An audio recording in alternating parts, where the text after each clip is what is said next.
How to deal with financial overwhelm, how to deal with the financial crisis that you could be in due to COVID and the lockdown. That's what we're talking about in today's video with my very special guest, Rabbi Daniel Lapin. If you're just meeting, hi, my name is Yolanda. I am a wealth advisor, and it is my goal on this channel to give you easy, actionable tips, content, and strategies that you can use to manage your money well and build generational wealth. And if you don't already know, I am hosting Financial Success Summit 2021. Tickets are available in the link down below in the descriptions. At this virtual summit, we have some world-class speakers such as Rabbi Daniel Lapin, who's going to be speaking to us about ancient Jewish wealth building strategies. Greg Jabesi, who's going to be showing us the future of cryptocurrency in Africa. Silindile Lasinyani, who's speaking to us about property investments. And Kantha Naika, who's going to be sharing how we can keep hold of our hard-earned money and not lose them through the taxation system. So if you want to know more about those topics, click the link down below and get your tickets.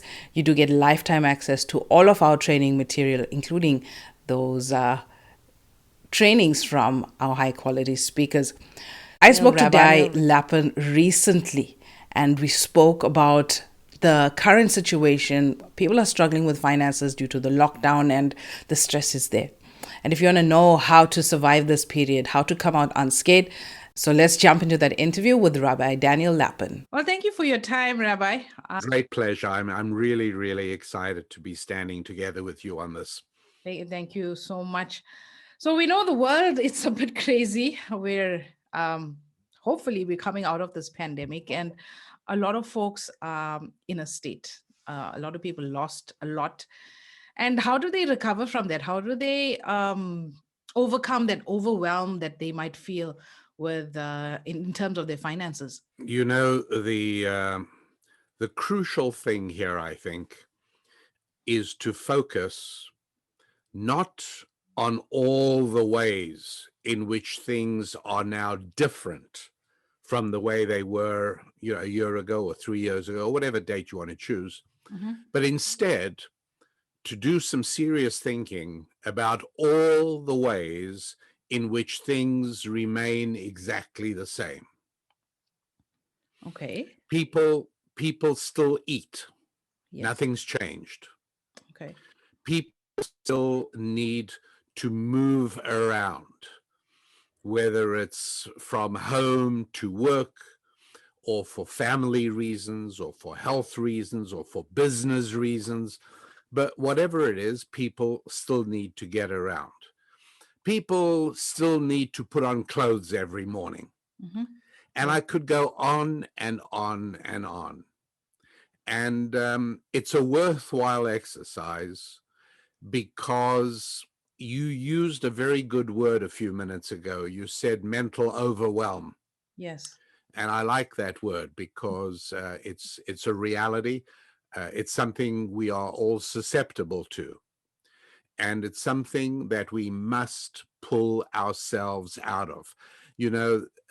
I've never walked on a tightrope in a circus, but people who know how to walk on tightropes have told me that when you look down, that's the worst thing. Okay. You must look at the end of the rope. You must look to see where you want to get to. And I remember when I learned to ride a motorcycle in Johannesburg many years back. I remember my instructor telling me, when you're going around a curve, don't look over the edge at the drop off on the side. Keep your eye on the end of the curve where you're going to come out of the curve and straighten out. And the lesson in both the tightrope and the motorcycle is the same. And that is that we have an almost mesmerizing tendency to look in the direction of calamity. Yeah. And the problem with that is that generally we head in the direction we are looking at. And so at these times, it is so easy to think of ourselves as, on the tightrope, just about ready to fall off, or losing control of the motorcycle through the curve and running off the side and down the cliff. In reality, it's important to remember how normal things are. Yeah, I'm not diminishing the problems, but the point I'm making is that anybody who has lived a few years has lived through more than one crisis in their lives. Yeah, of course. So there is a light at the And end of the tunnel. the crises come and they go. And while there's a crisis, people are still eating and still getting dressed and still getting on a bus and still making money. When wars break out, the same thing is true. It's terrible. And the bombs are falling and people are dying and it's horrible. But there are still the people who keep their eyes on the end of the curve. Yeah. And they continue to function. So we've got to focus on how normal everything is. Not to diminish the pain, not to diminish the suffering that many, many people have experienced, but to realize that for your benefit, for the things you need to get done and the things you need to achieve, namely increasing your revenue, your income, you've got to stop focusing on the calamity unless they're particular opportunities. I mean, I know somebody who made a great deal of money importing masks, medical masks. Yeah, I do the same, Obviously. actually. Good, Funny good enough. for you. Yeah. One must see the opportunity that every circumstance brings. All right. Of course. Of course. But we find I that. know people. Sorry, go on, Rabbi. No, I'm sorry. I was just going to say, I know people who are making very good money by teaching kids. They've told friends and neighbors, send your kids to my house every morning for 4 hours, and I'll cover English and mathematics with them. Okay, so it's about, and these are being they're not normal as trained much as you teachers. can. Yeah. And so people see opportunity, and the important thing is not to be overwhelmed. Your word, mentally overwhelmed. No, normality is the order of the day, and our job is to find ways to serve our fellow human beings. Yeah. And we find, I think the entire world has taken a huge hit financially, and people are losing houses, losing cars. How can they overcome this sort of new debt crisis that the pandemic has brought on? It depends obviously on how seriously impacted somebody is. But the first thing we all have to do is stop negative cash flow. Yeah. So if our income was impacted, so obviously we've got to start working on rebuilding and exceeding. We've got to work on that. We've got to be realistic about the time that could take. And in the interim, we have to cut expenses so that we don't continually descend. So if that means I have to sell my car and use the bus for the next 6 months, great. That's what I got to do. If it means that I have to move out of my apartment and move back with my parents for a few months and pay them some rent, whatever's necessary to do to cut costs. Okay, so cutting costs is the first bit. Got to cut costs while simultaneously we're focused on building revenue. Okay, so moving on to revenue. How do we increase? I mean, here in South Africa, a lot of people had to take pay cuts. Retrenchments are huge. How do we increase when things are just being so tight for everybody? Nobody wants to spend. Everybody's trying to conserve what they have because we don't know what tomorrow holds. How do we go about increasing that revenue? Okay. The again the first I always focus first on the things that you should not do, and then the things that you should do. Okay. Because the way the good Lord created us human beings, we function better by stopping the destructive behavior before we start the constructive behavior. Yeah. And so if I'm going to lose a few pounds of weight, which probably wouldn't be the worst idea in the world, Yeah. then obviously I should start a regular exercise routine. Yeah. But what are the things I should stop doing? I should stop eating too much. I should get out of my habit of eating badly and too much. Because as long as I'm continuing to eat badly, deep down in my heart, I know that going to the exercise routine and going to run or going to the gymnasium, I realize those things aren't working because I'm still engaged in destructive behavior. Okay. And so number one is to stop the destructive behavior. Number two is embrace the constructive behavior. And so the destructive behavior in the context, I was talking before about cutting costs, of course, but in the context of what you and I are talking about at this moment, which is increasing revenue, the destructive part of that is to focus on what I want and what I need. Okay. That's not how the world really works. Because nobody cares what I want or what I need. People are only interested in what I can do for them. All right.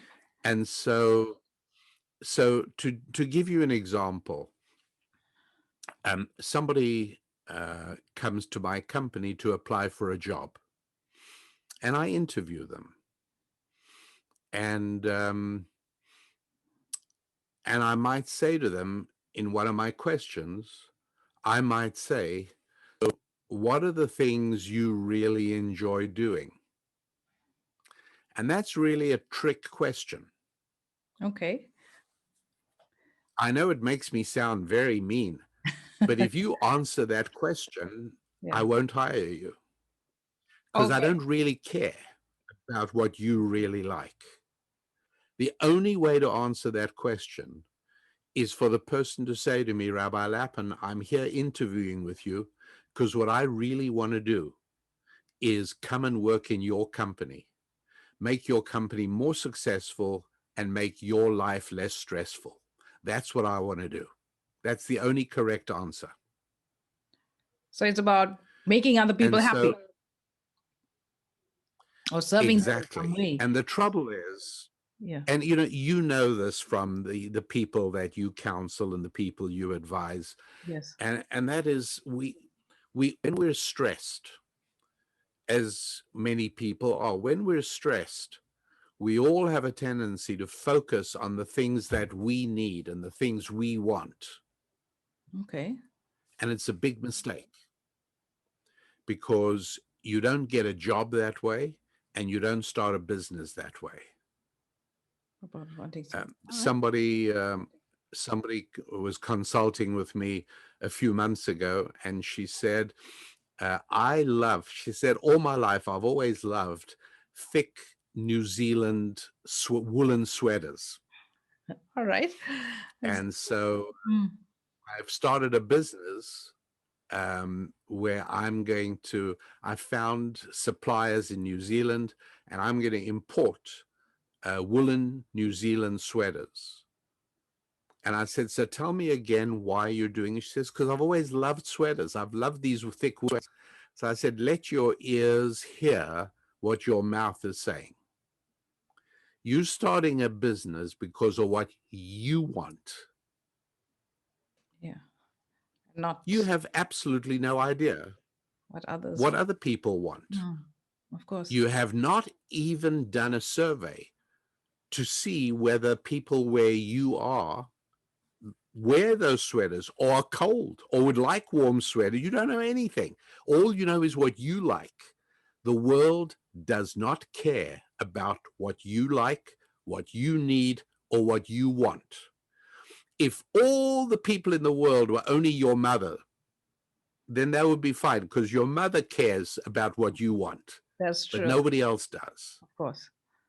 So, so the negative, destructive thinking, and I cannot sufficiently stress what huge, monumental, transcendent transformation this brings about in your life. If you can start getting yourself wrapped around the mental concept that this is not about what you need, what you want. Well, you might say, well, what are you talking about? I need more money. That's why I'm listening to you. That's what this whole discussion is about. How can I not focus on what I need? I need more money. Yeah. And the answer is paradoxical and true. And that is, if you focus on the money, it never comes. That's true. If you focus on serving other people, the money comes by itself. All right. So that, I guess, the key to starting anything, I mean, business-wise and career-wise, is basically to find a need that others have and try and meet the need, even in whatever circumstances that you're at. And right now we're. And by the way, even if it's a need, even if it's a need that others are filling, you may be able to fill it more efficiently or more effectively. Yeah.